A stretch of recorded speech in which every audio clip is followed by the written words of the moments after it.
George Romero famously said that the zombies went to the mall because it was an important place in their lives. And in a lot of ways, a mall is a temple to consumerism. It's a place where Americans gather to worship consumption. Dawn of the Dead starts with the beginning of the zombie apocalypse.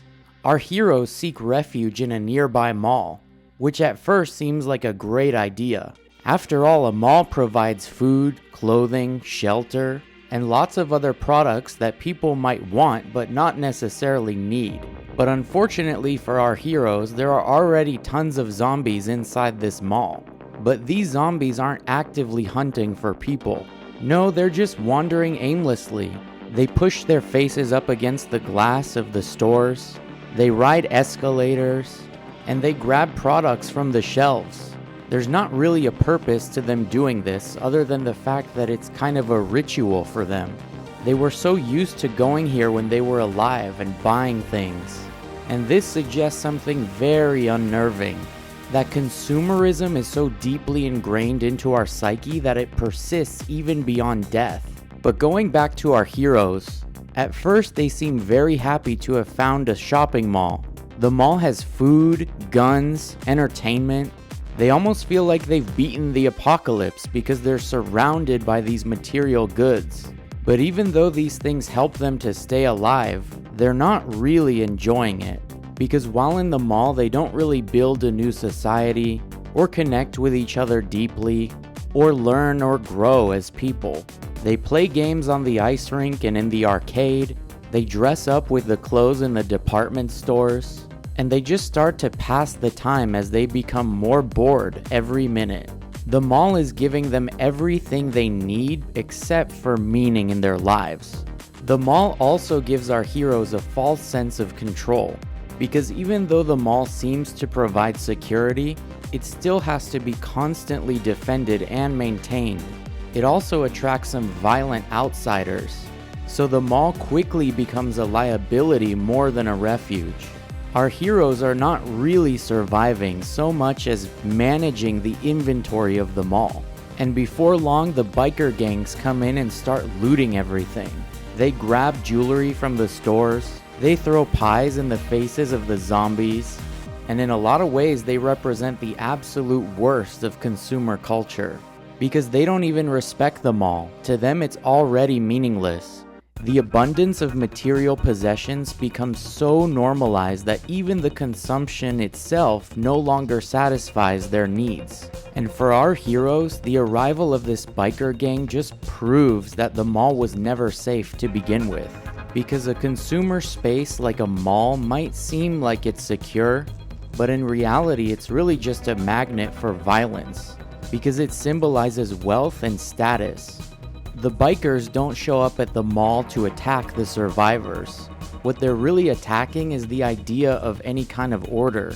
So while the zombies consume without any awareness whatsoever, the bikers consume with cruelty and pleasure. But both the zombies and the bikers are completely incapable of building anything new and meaningful. The zombies in Dawn of the Dead are what you get when you remove intelligence, individuality, spirituality, and politics.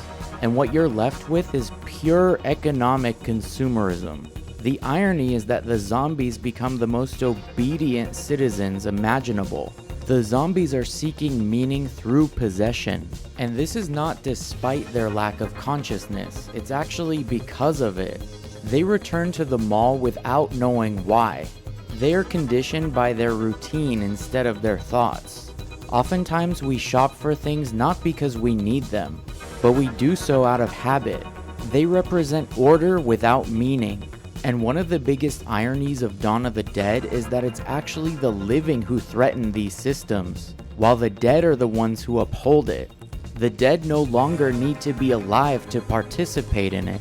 The zombies represent what's left after everything human is gone, while the living represent the illusion of autonomy. They are intelligent, capable, self-aware, basically everything the zombies are not. But the moment they secure the mall, they fall into the exact same routines the zombies do. In a way, they're worse than the zombies, because they know what they're doing and yet they choose to do it anyway. They shop for things, they try on clothes, they indulge in the abundances of the mall. In Dawn of the Dead, the living are what we look like when we recognize that the system is empty, but we choose to stay inside it anyway. And eventually our heroes realize that in order to survive this zombie apocalypse, they're gonna have to abandon this mall.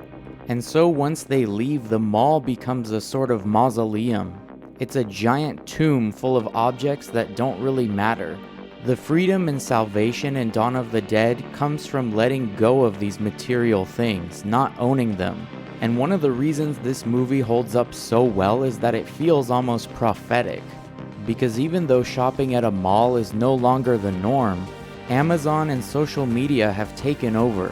But the criticism of consumer culture still remains the same. We still confuse owning material possessions with happiness, and we still believe abundance of these things equals safety. In a way, this consumer culture is training us to be zombies. That's why Dawn of the Dead is so much more than a zombie movie. It's a warning, and a warning that feels more relevant every year.